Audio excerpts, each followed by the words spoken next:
Halo guys, balik lagi di Raw Project bareng gue Kevin. Di video kali ini kita akan nggak nge-review banget, tapi gue akan share experience gue selama 1 bulan menggunakan S21 Ultra 5G. So, let's get started.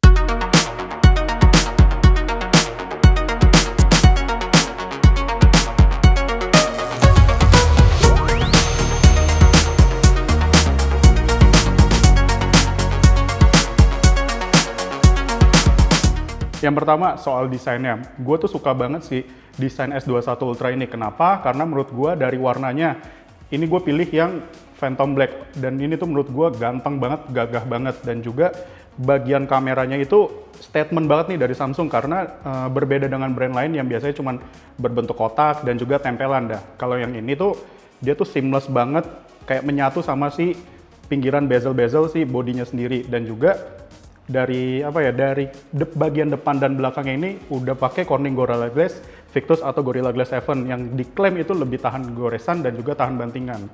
Dan juga di bagian layarnya itu agak sedikit curve atau melengkung, tapi nggak semelengkung line up Samsung yang lain. Jadi menurut gua nyaman banget dipakai dan juga nggak bikin tangan pegel gitu. Maksudnya nggak bikin tangan tajam kayak flat display di Samsung S21 yang biasa maupun S21 yang Plus. Nah, menyinggung sedikit soal layarnya, si S21 Ultra ini menggunakan Dynamic AMOLED 2X, di mana resolusinya itu 2K atau 1440p, yang menurut gue nih udah tajam banget, vivid banget ya, as you know, AMOLED. Dan juga dia tuh udah menggunakan refresh rate up to 120Hz yang adaptif, dia itu LTPO, di mana dia itu bisa menyesuaikan dari 10Hz sampai 120Hz. Jadi misalnya kalian buat surfing the web, nonton video, ini tuh udah tajam banget, vivid banget, rekomen banget. Jadi dari display, dari desain, gue nggak ada komplain sama sekali. Oke, nyinggung sedikit soal performance dan multimedianya. Di sini tuh S21 Ultra 5G yang dijual di Indonesia itu pakai Exynos 2100 dan model yang gue pakai ini dengan RAM 16GB dan 512 storage. Itu udah top of the line banget sih menurut gue, karena biarpun dia udah nggak ada micro SD lagi, dan gue juga kapan terakhir gue pakai micro SD itu kurang lebih 2014-2015. Jadi menurut gue sekarang ya kita harus mulai adaptasi dengan ya storage yang ada di handphone, karena kita udah menggunakan teknologi cloud kayak Google Drive, OneDrive. Jadi menurut gue nggak ada micro SD ya, as long memorinya cukup untuk kalian, go with it. Jadi menurut gue dengan jeroan si S21 Ultra yang gue pakai kurang lebih udah 1 bulanan ini, gue nggak ada komplain sama sekali. Biarpun gue juga bukan orang yang gamer banget, tapi gue main beberapa game-game ringan dan juga gue menggunakan S21 Ultra ini buat foto, buat bikin video, dan itu semua tuh dibabat abis tanpa nge-lag, tanpa panas, dimana handphone gue sebelumnya ya baru kita foto-foto setengah jam kok handphonenya panas, tapi di S21 Ultra ini smooth banget, halus banget, nggak pakai panas. Oke, masih soal performance-nya dan gue singgung sedikit soal software-nya nih. Nah, si S21 Ultra ini udah menggunakan One UI 3.1 based on Android 11. Ini menurut gue cukup bagus, langkah yang baik dari Samsung karena dia menyelipkan software terbaru dari Android, dan juga beberapa produk terakhir Samsung tuh kayaknya Samsung udah sedikit bertobat, karena most of flagship-nya itu yang dari 2019 sampai sekarang itu udah disupport kurang lebih 3 major update. Jadi otomatis buat kalian pengguna Samsung, kalian nggak usah terlalu khawatir yang, aduh handphone gue tahun depan kayaknya udah nggak dapet support lagi. Nah yang sekarang ini dari S10 line up itu udah mulai dapet support, kurang lebih major update-nya tuh 3 tahun. Jadi good job Samsung. Gue singgung sedikit soal multimedianya, karena ya dari tadi tuh layar itu udah menyinggung soal multimedia. Nah, sekarang untuk speakernya itu ada stereo speaker, dual speaker yang cukup gede, ditune oleh Dolby Atmos. Jadi untuk kalian yang suka nonton, untuk kalian yang suka browsing, ditunjang dengan screen yang bagus dan speaker yang keren pun, ini tuh udah ya perfect banget buat multimedia dengan ya segala jeroan yang menunjang pun juga ini udah keren banget. Handphone mahal. Sebelum masuk ke kamera, ada yang sedikit kelupaan dari soal softwarenya. Dan menurut gue, ini nih yang zaman sekarang mungkin menurut gue cukup penting. Karena di Samsung S21 Ultra ini, based on softwarenya itu, kalian bisa ngirim foto tanpa ngirim metadatanya. Jadi misalnya kalian kirim foto, misalnya ada based on location-nya, nah itu bisa kalian delete. Jadi otomatis lebih secure gitu. Oke, kita ke kamera sekarang. Ini nih setup kamera yang menurut gue sangat sangat fleksibel gitu, karena dia tuh ada wide, ultra wide, dan juga ada 2 telelensa yang dimana kalian bisa mengcapture atau mengabadikan momen dengan beberapa angle. Nah, dengan lensa-lensa yang dipakai oleh si S21 Ultra ini, mulai dari 108 megapiksel wide-nya, kemudian 12 megapiksel ultra wide, dan juga 10 megapiksel telelensa 3x dan 10x.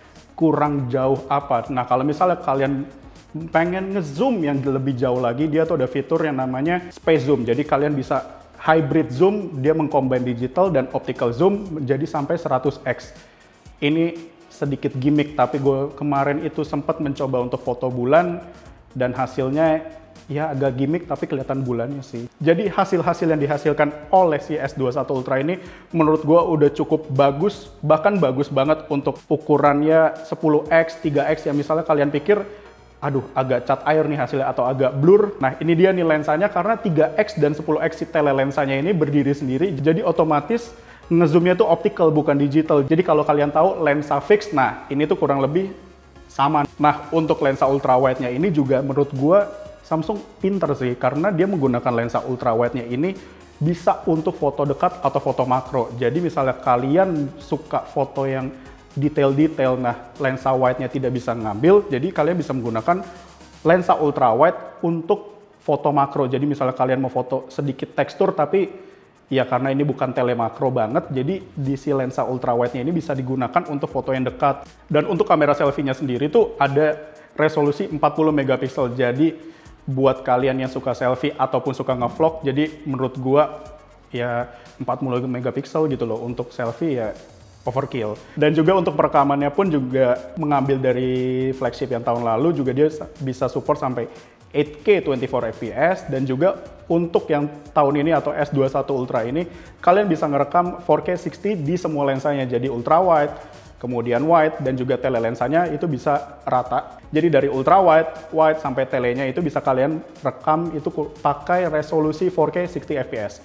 Jadi oke banget untuk kalian yang suka bikin konten atau bikin video shot menggunakan smartphone, ya this is the deal gitu loh. Dan terakhir soal baterainya, di S21 Ultra ini menggunakan baterai 5000 mAh, dan menurut gua untuk screen on time yang gua udah pakai selama 1 bulan ini kurang lebih itu ada di sekitar 4-5 jam. Kenapa bisa cuman segitu? Karena lagi-lagi dia tuh ada refresh rate tinggi, kemudian ya layarnya juga yang tajam banget, yang high resolution, jadi otomatis penggunaan baterainya pun pasti nggak sekuat yang kalau misalnya kalian menggunakan 720 ataupun 1020 dengan refresh rate 60 Hz. Jadi otomatis baterai 5000 ini menurut gue udah cukup banget untuk menemani keseharian kalian, dan juga ditunjang dengan charger yang dimana biarpun si Samsung tidak menyertakan kepala charger, tapi kalian bisa ngecas S21 Ultra ini up to 25 watt. Jadi kalau misalnya kalian bertanya-tanya nih, 25 watt kenapa kecil banget?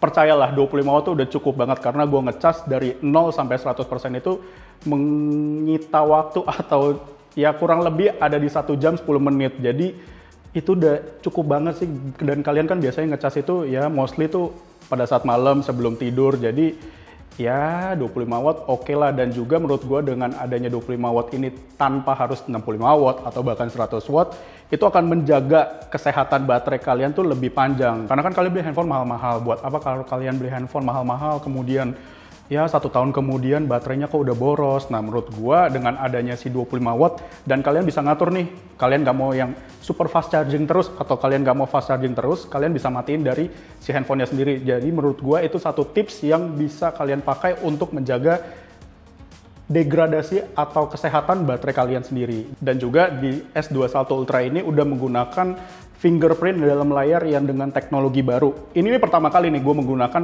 fingerprint dalam layar. Di era pandemi ini dimana kita suka tiap hari menggunakan masker, menurut gue fingerprint dalam sebuah device atau sebuah handphone itu menurut gue itu satu fitur yang untuk meng-unlock handphone kalian atau device kalian itu jauh lebih enak dibanding face unlock ataupun ya pattern ataupun pin. Jadi menurut gue fingerprint di S21 Ultra ini itu bagus banget, cepet banget, dan reliable banget. Oke, itu dia tadi sharing ya sedikit review sih si S21 Ultra yang udah gue pakai kurang lebih 1 bulanan. Dan jujur gue puas banget pakai si S21 Ultra ini, di mana handphone gue sebelumnya itu Galaxy Note. Biarpun ya gue kangen sih sama S Pen, dan gue tuh susah banget cari aksesoris S Pen untuk S21 Ultra ini, habis di mana-mana. Tolonglah Samsung.